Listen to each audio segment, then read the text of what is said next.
So in today's video, we're gonna take out the DJI Action 5 Pro. I've had this camera for more than a year since it was released, but I've only used it to take videos, but never photos. Today, I just really want to test the DJI Action 5 Pro if it's actually good for street photography. So we're currently in Vancouver, BC, and yeah, the sun is setting, so let's go take some photos. Alright, so we are using the KNF Concept variable ND filter and also this new street photography grip from Flymile. I chose a variable ND because I like to keep my settings as fixed as I can and just do the adjustments on the filter. As for the grip, I chose this specific model because of how huge the actual handle is compared to the other brands. It feels comfortable, it's got a good size to it, not too heavy, and since the handle is plastic and rubber, it doesn't get too cold during the freezing winter that I'm in right now. And also, it just makes my Action 5 look like a mirrorless camera. Pretty cool. As for the settings, we're on JPEG plus RAW, and we're just on full auto since we're only capturing one frame at a time. We're not really concerned with a consistent white balance or exposure. We just want to have a good photo.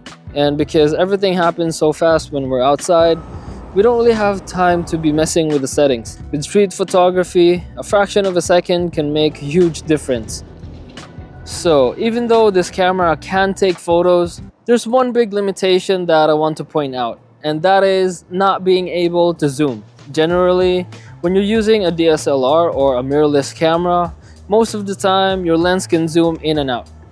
Being able to zoom means being able to switch your perspective. Your brain just automatically thinks at the same framing as the lens that you're looking through, and this helps a lot when composing your image. So when you can't zoom, you're basically taking away that ability to change your perspective.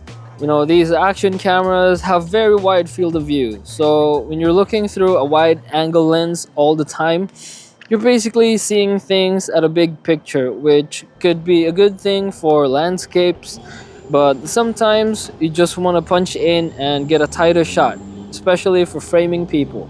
I know you could always crop in post, but with a small sensor like this camera, you can't really crop in too much without the image falling apart. Shooting with wide angle lenses like this is just not my cup of tea.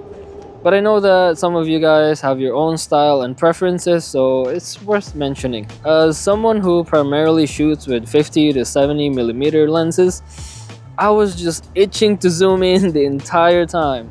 And with these super wide angle lenses, you also get barrel distortion to your image. That means that straight lines become curved, and it's really noticeable when you're shooting buildings like this. But sometimes it's not all that bad, because there are times where it leads to some very cool geometry happening in the photo.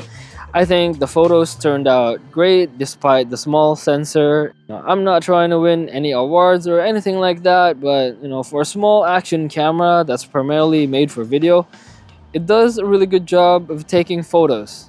Overall, taking pictures with the Action 5 was fun. Even though I couldn't zoom, I tried to work with what I have at the moment, and I think the photos look decent. So what do you think of this? Are action cameras good for photography? If you have any advice and tips, let me know. And yeah, I'll see you in the next video.